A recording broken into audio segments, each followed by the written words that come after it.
This video is brought to you by the Officer Tatum Store. The Officer Tatum Store, get the link in the description section. Like and subscribe to the channel. Download the podcast, the Tatum Show podcast on all podcasting platforms. Also, text Tatum to 53445. Tatum to 53445. If you want to be on the text messaging list, y'all know what to do. Let's get into this. Ladies and gentlemen, lady, who is this lady?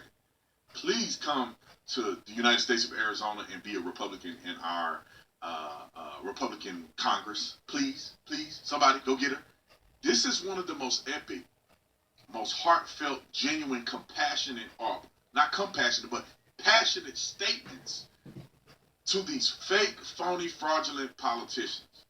Trudeau, Mr. Blackface himself, is calling the convoy of truckers who are protesting white supremacists and all this other stuff. That's the only thing they got at this point, call you white supremacists. But I want y'all to hear what she had to say, because I think this was incredible. And I think that it tells a true vigor and zeal for the people of Canada. And this woman hit the nail on the head. Name is Candice Bregan. I think that's how you say her name. Roll the film. Mr. Speaker, all Canadians want to see a leader who will work to heal rifts, not further divide. A leader who will listen, even to those voices he might not agree with. A leader who will work to understand, not dismiss, name call, and gaslight. Contrary to some, there are thousands of passionate, patriotic, and peaceful Canadians on the Hill right now who just want to be heard.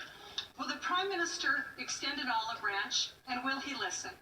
Member for Portage Lisker. So that guy got up and defended Trudeau and said all this old crazy stuff. And then she came back with a heavy hand.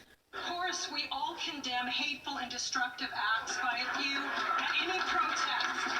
Whether it's beheading the statue of Queen Victoria in Manitoba, tearing down the statue of Sir John A. in Montreal, or putting flags on Terry Fox, whether it's burning churches, whether it's wearing blackface, whether it's Hezbollah flags or Nazi flags, we all condemn it. But I'm not talking about that. She gonna be their prime minister right there. But I love that. I love that she said that, because they always want to gaslight us with that. They want to say, "Oh, but look at us." No, we all condemn those things. Nobody supports racist people or white supremacists and all this stuff. Nobody. Don't even waste your time trying to act like this is what the argument is. You're gaslighting. This is not the argument. Everybody condemn that. Let her tell you what she's really talking about. Speaker, and I apologize that minister is misleading Canadians. I do get very defensive of Canadians who are outside today, patriotic, peace-loving Canadians who are called misogynist and racist by the Prime Minister. So again, I will ask the Prime Minister, who, may I remind this House, wore blackface on more times than he can remember. Apologize to the peace-loving, patriotic Canadians who are outside right now just asking to be heard. Will he speak to them? She just made her run for the Prime Minister. And we all know what's going on in Canada. You know, some people have more intimate knowledge of it than others. But, I mean, they're trying to fight against these mandates that they believe is against the principles in their country and freedom and all of the above. Similar to how people in America are fighting as well. And the truckers of America is having the same dilemma. I don't think is as exigent. And I think people may not understand. There's a big population difference between the United States of America and Canada, right? So you think of Canada as a country. I mean, California is actually bigger in population than Canada. So we got 50 states. That's one big state in comparison. So when you see things happen in Canada, just put it in perspective. They got the same or a little bit less population, I believe, than one state in the Union of California. So, but I think she said a lot of prominent things, a lot of good things. I wish that our people would stand up and say that with passion and zeal for the people.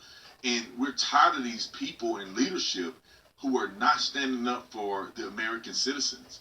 We don't work for you. You work for us. There should be no Republican and Democrat party. There shouldn't be. The people already tell you what we want. Y'all should be working to accomplish what we want done. And I know there's some disagreements here and there. But overall, most people want the same thing. I'm not talking about these Looney Tune leftists and far-right extremists. I'm talking about most of the people that's in the middle that are voting, that are working every day. They want the same thing. They want a good education for their children. They want the economy to do well. They want freedoms to be readily available to express the God-given freedoms that are listed in the Constitution of the United States of America. Most people, that's what they want. They want to be free. They want to be safe. It's very simple. They want fairness and equity. It's very simple. But the politicians make it difficult because they lie and they deceive you. And they want to pit this person against this person for votes, not because it benefits the country.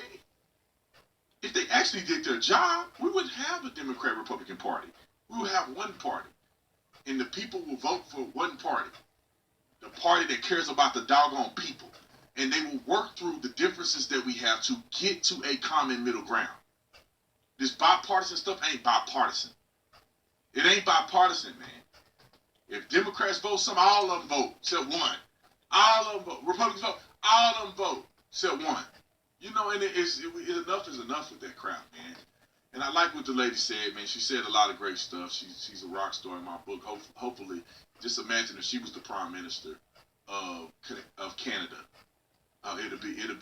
She'd be like Donald Trump, probably a little more polished. Anyway,